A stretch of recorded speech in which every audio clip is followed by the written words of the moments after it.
one of the biggest mistakes businesses make is promoting their best employee into a manager position.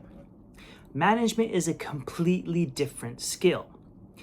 It's not to say that they couldn't be a great manager, but when you have that person, you have to understand what is the difference between a good manager and a bad manager. Throughout my career and my working history, I've had many of good managers and bad managers. So I'm going to break it down to you so to help you understand the difference that I always see between good managers and bad managers.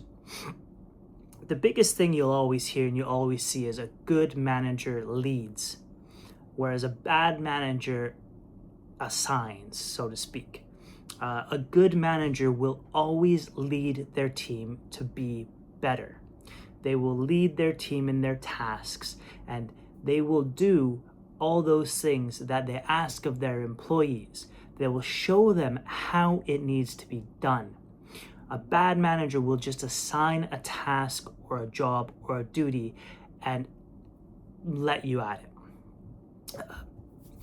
A good example is where I work. One of my managers asks me to, for example, he asked me to go find a issue that was going on in one of the hotel rooms. He said, "There's a leak, I need you to find it." Nothing else on it, just there's a leak, I need you to find it. He wasn't even on site, he was at another hotel. I went, searched it, sent videos, sent questions, asked him, said, I need to cut a hole in the roof to try and find out where this leak was. Yeah, go ahead, do it. There wasn't guidance, there wasn't, hey, what step can we do? Is there a different area? What's above it? What's this? What's that? Is there something else we can do besides just doing that? My other assistant manager, he actually ended up finding the issue, and it wasn't anything, there was no need to cut a hole in the ceiling. A part of it was trying to investigate and rule out some things, not to go in all the details there. But the difference there was the good manager, my assistant manager, actually did the process and found out the issue. The bad manager, my other manager, just was there, assigned the task, said have at it. So when you look at that, you think, how can you promote your best employee to be a good manager if they can't lead? One of the things you would always try to ask those people is, how do you help your team? That's a great question to see if they're manager material. Another part of it is they help you develop. The good managers will help you develop. I look at my father as one of the best managers I've ever seen. Ran a very successful business, and growing up, he parented us in a way that was as a good manager would do for a company or a business. He helped us to grow and to develop and to learn from what he would do. So for an example, he would help us to understand hard work and work ethic is a key thing for people. A bad manager will just, they won't do that. They'll just manage the tasks. They'll manage the paperwork. They'll assign you to certain things and let you be and hope that you become better. They won't actually sit there and help you develop your skills.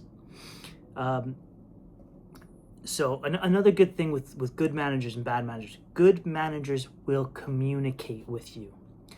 A good manager will be someone who sits down with you, asks what happened or what went wrong, or how do we as a team grow from this scenario.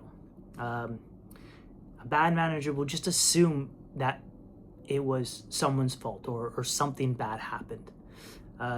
Prime example, the other week, me and a colleague of mine made a mistake, and no fault of our own. There were just some bad connection issues, and it was electrical stuff. There were some bad electrical connections, and we ended up connecting to try and bypass something that we thought was faulty.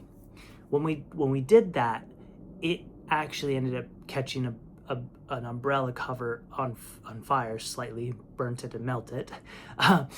And we went directly to our general manager and told him, and he communicated with us, okay, hey guys, no worries, let's just jump on the case and let's find out what it costs to get that repaired and or replaced.